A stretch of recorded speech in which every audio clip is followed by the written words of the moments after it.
Señor, pedimos que tú nos sigas dando luz en tu palabra, que nos guíes con la firme convicción de que tu verdad, Señor, no tiene ningún error. Por favor, obra en la vida de estos pequeños, sigue moldeando su entendimiento con tu palabra. Algún día, Señor, puedan conocer en su propia experiencia aquello de lo que hablamos cuando mencionamos la regeneración, el arrepentimiento, la fe, la conversión. Rogamos que esto sea una realidad en sus vidas. En el nombre de Jesús. Amén.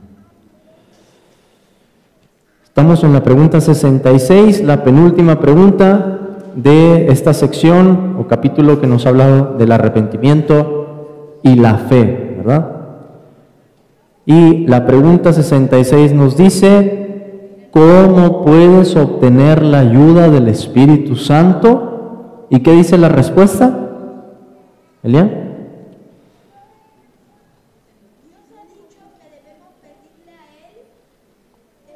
El Espíritu Santo, ok. Dios nos ha dicho que debemos orar a Él para pedirle el Espíritu Santo. Muy bien. ¿Judith?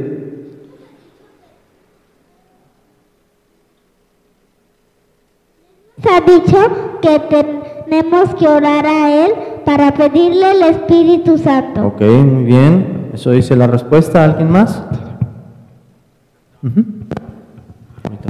Dios nos ha dicho que hagamos para Él para ser salvos. Que debemos orar a Él para pedirle el Espíritu Santo. Sí dice la respuesta. Amir,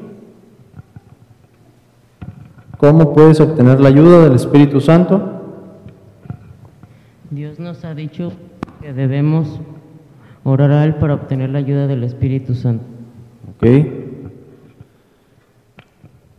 Pues hoy quiero decirles algo que los va a impactar, probablemente tanto a ustedes como a sus papás. Y creo que es algo que nunca he dicho en las preguntas del catecismo.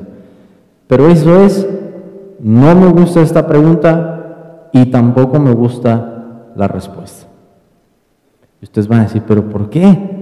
Si el hermano tiene que estar enseñando el catecismo, ¿cómo que no le gusta la pregunta y no le gusta la respuesta? No me vayan a malinterpretar. Ahorita voy a explicar por qué. Estoy convencidísimo de que nadie puede arrepentirse y creer en sus propias fuerzas, como lo vimos en la pregunta anterior, ¿verdad?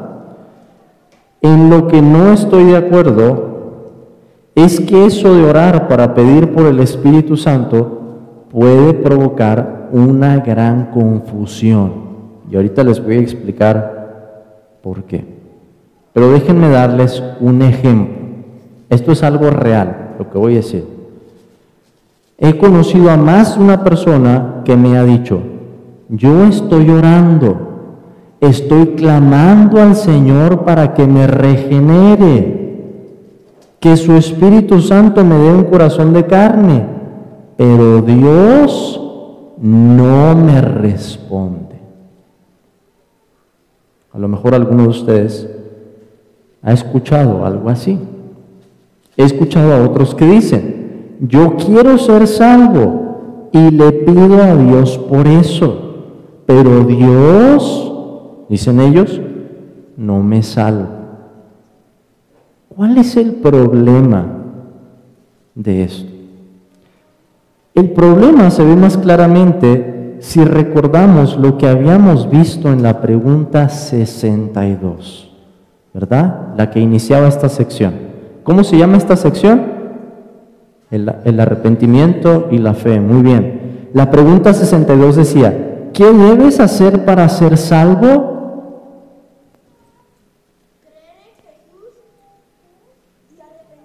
Muy bien, muy bien, muy bien. Esas son las dos cosas que debemos hacer. Una sola respuesta que se explica por dos cosas.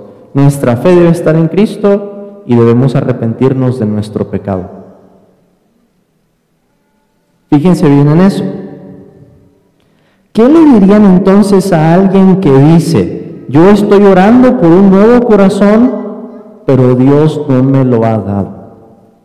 ¿Qué le dirían a esa persona? yo tengo una respuesta. Yo le diría, es bueno que usted pida a Dios por una obra que solo Él puede hacer y que reconozca la dependencia que tiene de Él. Pero ¿sabe algo? La Biblia dice que usted tiene que responder en arrepentimiento y fe. Es muy diferente decir esas dos cosas, ¿verdad? Es muy diferente decirle a una persona, usted tiene que orar para ser salvo, a decirle, usted tiene que arrepentirse de su pecado y creer en Jesús para ser salvo. Imagínense que quitáramos por un momento de la Biblia esas dos palabras, arrepentimiento y fe, y en lugar de eso le dijéramos a la gente, tienes que orar para pedir el Espíritu Santo. ¿Qué estaría pasando si quitáramos esas dos palabras y las sustituyéramos para decir a la gente que oren para pedir por el Espíritu Santo? Estaríamos dejando de predicar, ¿verdad?, lo que Dios nos ha dicho. ¿Qué fue lo que dijo Jesús? Lo vimos en el primer capítulo de Marcos. El reino de Dios se ha acercado. Arrepiéntanse y crean en el Evangelio, ¿verdad? Entonces, dejaríamos de hacer la famosa, esto va más para los adultos, oración del pecador, y la sustituiríamos por la oración para pedir el Espíritu Santo. ¿Cuál es el problema de esto? Que si no somos cuidadosos en presentar lo que está en esa pregunta, y por eso digo que no me gusta y no me gusta la respuesta, podemos confundir a la gente y hacerles pensar que la respuesta, como nosotros no podemos arrepentirnos en nuestra propia fuerza y no podemos creer en nuestra propia fuerza, que la respuesta entonces para la salvación es orar, cuando la Biblia no dice eso. La respuesta que Dios demanda para la salvación es el arrepentimiento y la fe. Y lo que digo, hermanos, también para los adultos, lo he visto. Esto que les he dicho de los ejemplos es real. Lo he visto, he escuchado a personas que dicen eso. Y es precisamente por ese tipo de confusión. Aún más, quiero demostrárselos con más certeza. Vamos a pensar en el texto que el autor cita aquí. ¿Alguien se aprendió el texto de Efesios 3:16? Amén. Para que os dé conforme a las riquezas de su gloria el ser fortalecidos con poder en el hombre interior por su espíritu. Muy bien. Efesios 3:16. ¿Alguien más que se haya aprendido Efesios 3:16? Para que os dé conforme a las riquezas de su gloria. No, el ser fortalecidos con poder en el hombre interior por su espíritu. Si lo tienen allí los adultos, les pido que abran sus Biblias. Porque si vemos con cuidado ese versículo, nos vamos a dar cuenta de algunas cosas. Pablo está hablando a los creyentes. Y Pablo les está diciendo que él había pedido. Pablo dice, yo doblo las rodillas, es el versículo 14. Por esa causa doblaba sus rodillas. Lo que Pablo estaba pidiendo era algo que solo el Espíritu podía hacer. Pero Pablo no está pidiendo en el capítulo 3 por la regeneración de estas personas, sino por una mayor fuerza y un mayor conocimiento para los creyentes. Entonces no aplicaría como lo está haciendo el autor del catecismo. Yo no estoy juzgando sus intenciones aquí. Yo solo estoy diciendo que esta pregunta y esta respuesta no me cuadran. Y el texto que está aquí tampoco. Y aquí, niños, es muy importante, esa es una lección para nosotros, que recordemos que la Biblia es nuestra regla de fe y de vida, ¿verdad? Nuestro catecismo no es la regla de fe y de vida. Puede haber errores en este catecismo, pero en la Biblia no puede haber errores. La Escritura es verdad, la palabra de Dios es verdad, nunca se equivoca. Entonces, ¿cómo podríamos hablar de una manera bíblica de ese tema? En la pregunta anterior, algunos de ustedes se aprendieron una parte de Juan capítulo 3, ¿verdad? ¿Se acuerdan? Nuestro hermano Guillermo explicaba esa conversación que hubo entre Jesús y Nicodemo. ¿Alguien se acuerda de alguna parte de Juan 3? ¿Sí, Joy? ¿Qué versículo te acuerdas o te acuerdas toda esa sección?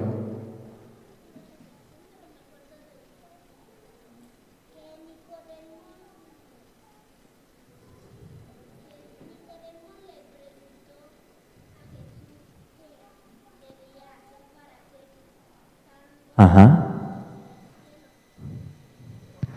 Muy bien. Y Dios le dijo que tenía que nacer de nuevo. Así es. Pero Nicodemo pensó casi como que se tenía que volver a meter en la panza de su mamá o algo así. Pero Dios le respondió, ¿qué dijo Jesús? Que era por el agua y el espíritu. Que era por el agua y que el espíritu, y que si no hacía eso no podía entrar al reino de Dios. Muy bien, muy bien. Fíjense, cuando Jesús habla con Nicodemo acerca del nuevo nacimiento, esto es importante, hermanos. Jesús no habla del nuevo nacimiento en imperativo, en el sentido en que le esté diciendo a Nicodemo que es un deber que él tiene que realizar. Jesús le está describiendo a Nicodemo que no hay otra manera, que el nuevo nacimiento es indispensable para entrar al reino. Pero nunca vemos en la Escritura que se presente el nuevo nacimiento como nacer de nuevo, ¿verdad? Como si fuera un verbo en imperativo. Sin embargo, si vemos eso con el arrepentimiento y la fe, arrepiéntanse en imperativo y crean en el Evangelio. ¿Cuál es la clave que quiero decirles aquí? Porque esto nos puede ayudar y los puede ayudar a ustedes, padres, para saber cómo ministrar el alma de sus hijos o hablar con las personas cuando están llegando a conclusiones como las que decía hace un momento. Estoy orando, pero Dios no me salva, ¿verdad? ¿De qué es de lo que habla Jesús después de hablar del nuevo nacimiento en Juan capítulo 3? Eso es clave. ¿Qué es de lo que habla el Señor después de hablar del nuevo nacimiento? Jesús te dice, si les he dicho cosas terrenales y no creen, ¿cómo creerán si les dijere las celestiales? Nadie subió al cielo, sino el que descendió del cielo, el Hijo del Hombre que está en el cielo. Y como Moisés levantó la serpiente en el desierto, así es necesario que el Hijo del Hombre sea levantado, para que todo aquel que en él cree no se pierda, mas tenga vida eterna. ¿Qué hizo Jesús? Habla del nuevo nacimiento. ¿Y dónde apuntó después? A la cruz, ¿verdad? Ustedes saben la historia de Moisés, cómo Moisés levanta la serpiente en el desierto. Israel había pecado, habían desobedecido, y entonces Dios manda un juicio, manda un montón de serpientes venenosas, ¿verdad? Y les dice el Señor, hay un remedio, Moisés, hazte una serpiente, ponla sobre un asta con metales y que la gente mire a ella. Y si la gente mira a ella, va a vivir, ¿verdad? Pues Jesús compara la cruz con esa serpiente levantada en el desierto. Así como las personas tenían que ver a esa serpiente para ser salvos, así nosotros tenemos que voltear a ver a la cruz, a ver al Señor y creer en Él para hallar salvación. ¿Qué hace Cristo entonces? Inmediatamente después de hablar del nuevo nacimiento, nos presenta su obra, su cruz. Y esto tiene mucho sentido, hermanos, porque si lo piensan, ¿para qué viene el Espíritu Santo? Para dar testimonio de la persona de Cristo. Y es ese mensaje precisamente lo que el Espíritu utiliza para darnos vida. Entonces, siempre que existan dudas acerca de si una persona está entendiendo bien cuál es la respuesta al Evangelio, que es el arrepentimiento, ¿y cuál es la otra parte? Y la fe, el arrepentimiento y la fe. ¿Qué debemos hacer? Llevarlos otra vez a la cruz. Estoy orando, pero Dios no me da un nuevo nacimiento. Mira a la cruz. Estoy orando por un nuevo corazón. Sigue orando. Qué bueno que reconozcas tu dependencia, pero voltea a ver al crucificado. Míralo por la fe y arrepiéntete de tu pecado. Entonces, esa es la conclusión por la que he dicho que no estoy de acuerdo ni con la pregunta ni con la respuesta, pero podemos tener una muy buena lección aquí. Hay que ser cuidadosos en guiarnos con la palabra de Dios, en aprenderla bien. No estamos siendo exagerados si queremos explicar muy bien las cosas utilizando la Biblia, ¿verdad? La palabra de Dios. Vamos a terminar allí entonces. Oremos. Señor, te damos gracias, Padre. Gracias por tu verdad, gracias por tu evangelio, gracias por esa palabra de verdad que es la que tú usas, Señor, para traer vida. Rogamos que tú guíes a estos pequeños con tu palabra, puedan tenerla, Señor, como esa lámpara para sus pies y vean la confianza que pueden tener en tu verdad, Señor, que es imposible que tú mientas. Ayúdanos, Padre, llévanos con bien hoy en esta tarde, ayuda a nuestros hermanos que estarán yendo al evangelismo, bendícelos allí y guarda también a los que estarán viajando de regreso. Te alabamos, Señor, y te damos muchas gracias por este día. En el nombre de Jesús. Amén.